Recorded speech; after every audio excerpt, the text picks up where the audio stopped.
Ma vision de mon travail, c'est vraiment comment la technologie peut être au service de la pédagogie.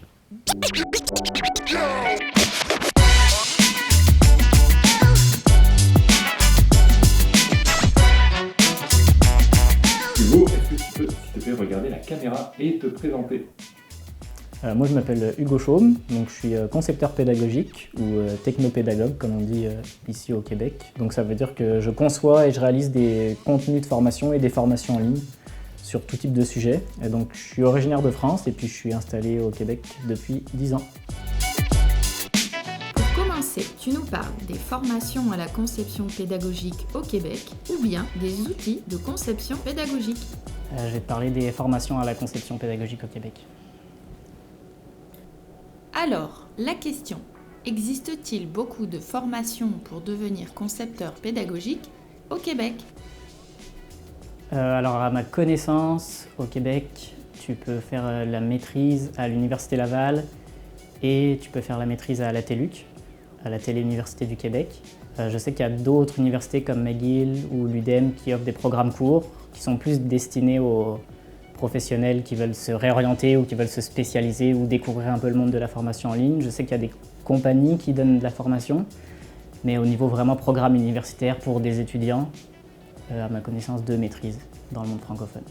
Donc moi je vais développer un peu plus sur la TÉLUQ que je connais puisque moi j'ai repris les études il y a quelques mois à cette université en ligne en maîtrise en technologie éducative.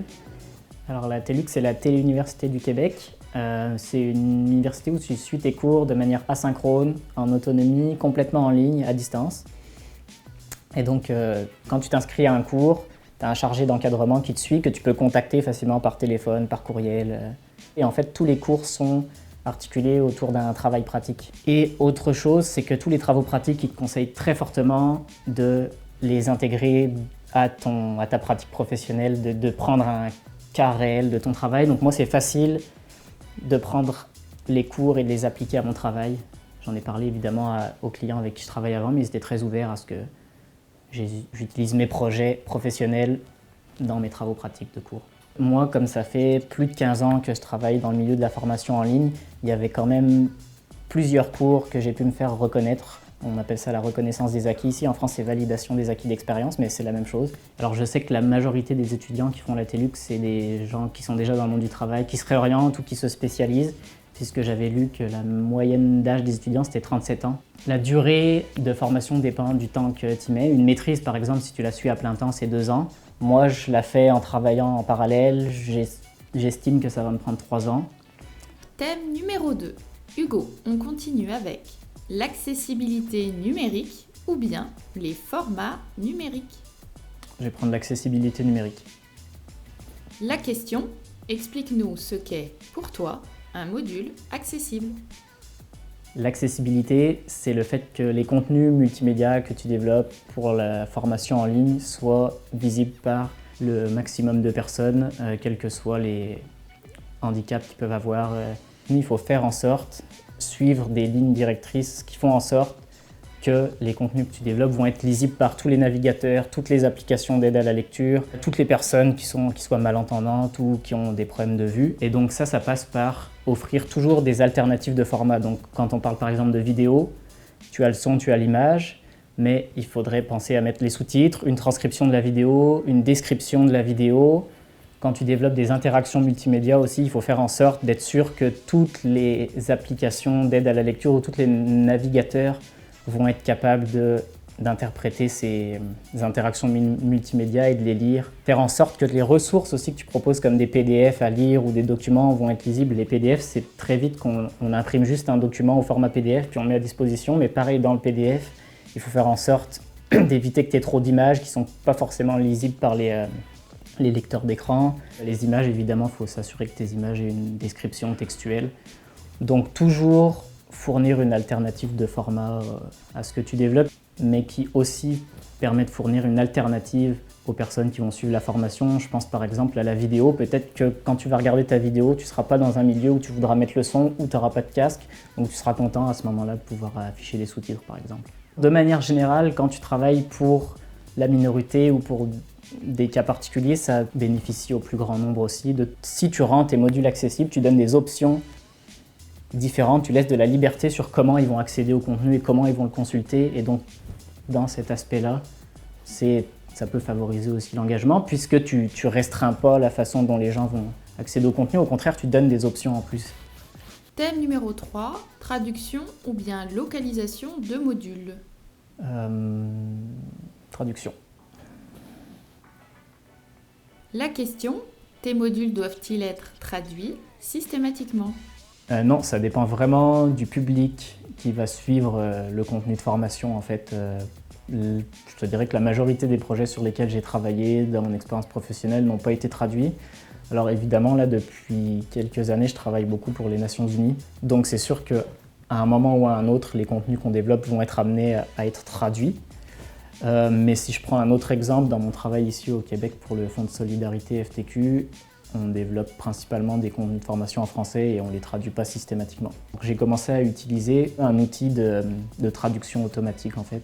Et tu peux faire réviser par des traducteurs professionnels qui sont référencés dans la plateforme ou réviser toi-même. Gros gain de productivité et puis de coût aussi pour le client. Thème numéro 4, on parle projet, plutôt les étapes clés ou bien les demandes de tes clients. Je vais y aller pour les demandes de mes clients.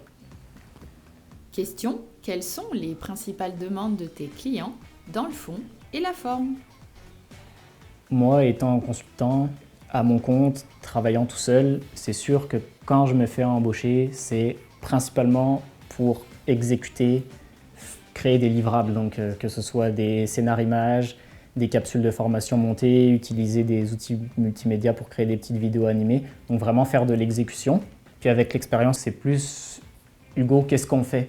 Donc on m'arrive plus avec des contenus et puis moi je dois prendre des contenus, les évaluer, les comprendre et puis voir comment la formation en ligne pourrait être une valeur ajoutée pour ce projet en particulier. C'est sûr que historiquement les formations en ligne, puis ça change petit à petit, mais c'est beaucoup, on transfère ce qu'on avait en présentiel, on met en ligne, on l'adapte pas du tout, boum, voilà le pavé, tu suis la formation d'1 heure, beaucoup trop de texte, beaucoup trop de lecture. À l'écran, tu peux pas absorber autant de contenu que t'en absorbes en présence. C'est différent, c'est une manière différente d'aborder l'enseignement. Il y a une bonne dimension aussi de quels sont les outils que les clients ont, parce que des fois tu vas utiliser les outils des clients.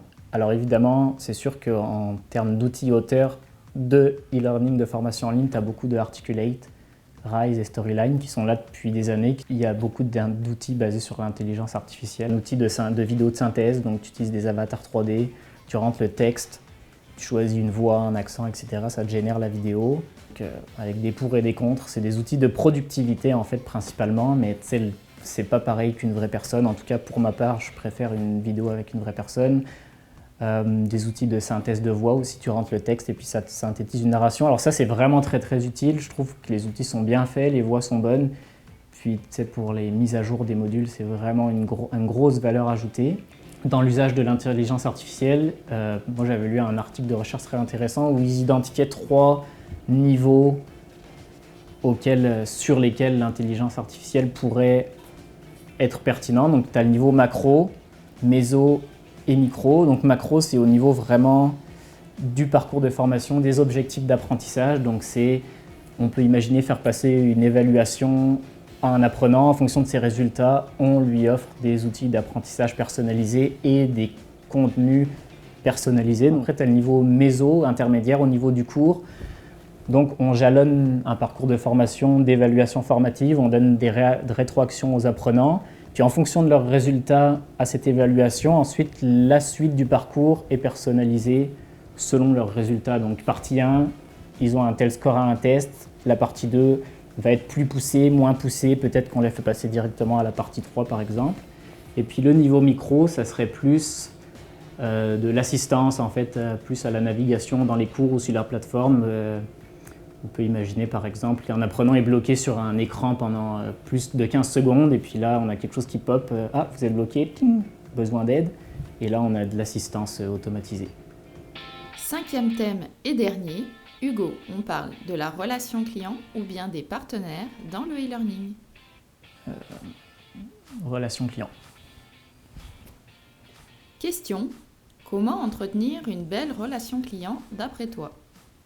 Je te dirais avant tout une relation de confiance qui s'établit avec le client au fur et à mesure. Donc c'est comprendre le client, écouter ses besoins, reformuler, valider que tu as bien compris, être clair sur ce que tu fais pas, ce que tu es capable de faire, ce que tu n'es pas capable de faire, maintenir à jour de tes progrès, de tes embûches, des ralentissements que tu peux avoir, et puis après évidemment livrer la marchandise selon ce que tu avais dit, là, ce qui fait que à chaque fois que tu as une demande et que tu livres, la confiance se construit, et c'est ça pour moi une belle relation client. Moi j'essaye toujours d'avoir une valeur ajoutée pour les gens avec qui je travaille, parce que tu es tout seul, tu es extérieur, tu es intégré à une équipe, donc il faut que tu trouves ta place dans cette équipe, essayer de comprendre comment les gens travaillent entre eux, c'est quoi la culture de travail dans l'organisation, est-ce que c'est une grosse organisation, est-ce que chacun a un rôle précis ou est-ce que c'est un peu tout le monde qui se débrouille de son côté pour faire tout. Et donc essayer de bien comprendre comment la culture de travail et la dynamique aussi entre les gens, des fois la hiérarchie, des tensions peut-être que toi tu connais pas, donc essayer comme de se placer de manière à être une valeur ajoutée et non un élément en plus à gérer pour ton client, parce que ton client il t'engage pour se faciliter la vie. Ça demande de la flexibilité aussi. Tu peux avoir aussi une valeur ajoutée en tant que consultant parce que tu as le temps de faire de la veille technologique et ça te permet d'être force de proposition aussi.